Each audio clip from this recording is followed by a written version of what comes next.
Madam Speaker, I seek recognition for a question of personal privilege. I was minding my own business, walking up the steps, and Representative Yoho put his finger in my face. He called me disgusting. He called me crazy. He called me out of my mind. And he called me dangerous. There were reporters in the front of the Capitol. And in front of reporters, Representative Yoho called me, and I quote,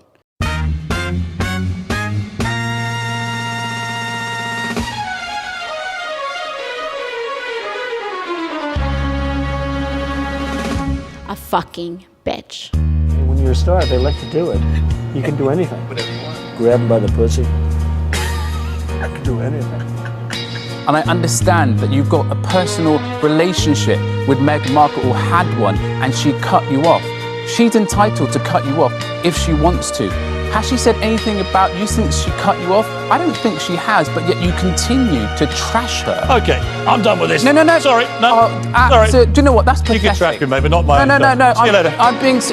All of us have had to deal with this in some form, some way, some shape, at some point in our lives. This is not new, and that is the problem. Dr. Ford, with what degree of certainty do you believe Brett Kavanaugh assaulted you?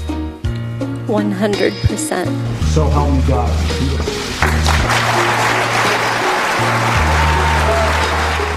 How many guys you figure you've done in your life? Do you think I'm actually So few? talk to you about this? More than 10? I have a reason for asking that. Why? This issue is not about one incident. It is cultural.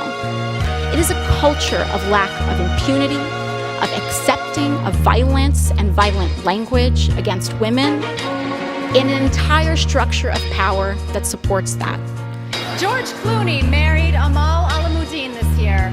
Amal is a human rights lawyer who worked on the Enron case, was an advisor to Kofi Annan regarding Syria, and was selected for a 3-person UN commission investigating rules of war violations in the Gaza Strip.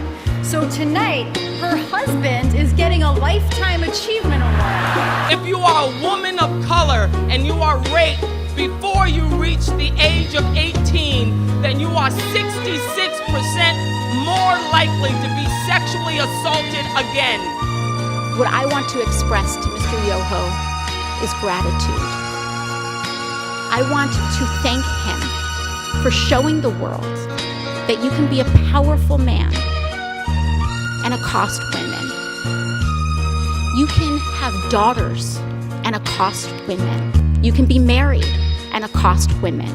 You can take photos and project an image to the world of being a family man and accost women without remorse and with a sense of impunity. There's got to be some downside to having a woman president, right? Something that may not fit with that office. You could see there was blood coming out of her eyes, blood coming out of her wherever. She was off base. That was Rudy Giuliani saying what's been obvious to pretty much every living person for a couple of thousand years, that someone is more deserving of respect if they don't have sex with strangers on camera for money. This harm that Mr. Yoho tried to levy against me was not just an incident directed at me, but when you do that to any woman in using that language in front of the press, he gave permission to use that language against his wife, his daughters, women in his community. And I am here to stand up to say that is not acceptable. You're going to walk home with more than maybe just a trophy tonight. I think lots of men. I'm not going to walk home with any men tonight. You could use makeup or your phone one last time. Which one would you pick? Makeup or your phone? Is this what you think girls have trouble choosing between? Yeah. Who has the biggest dick in the music industry? I've never seen anybody's penis in the industry actually. I just wondered if you are as happy in your private life.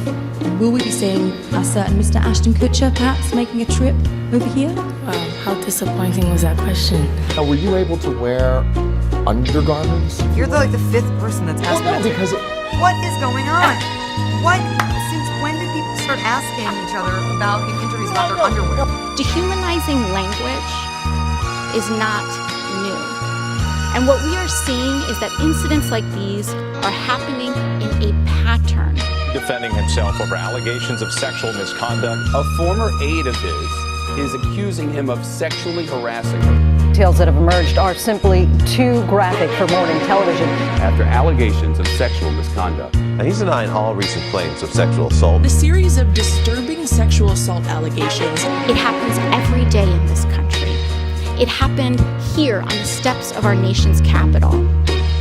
It happens when individuals who hold the highest office in this land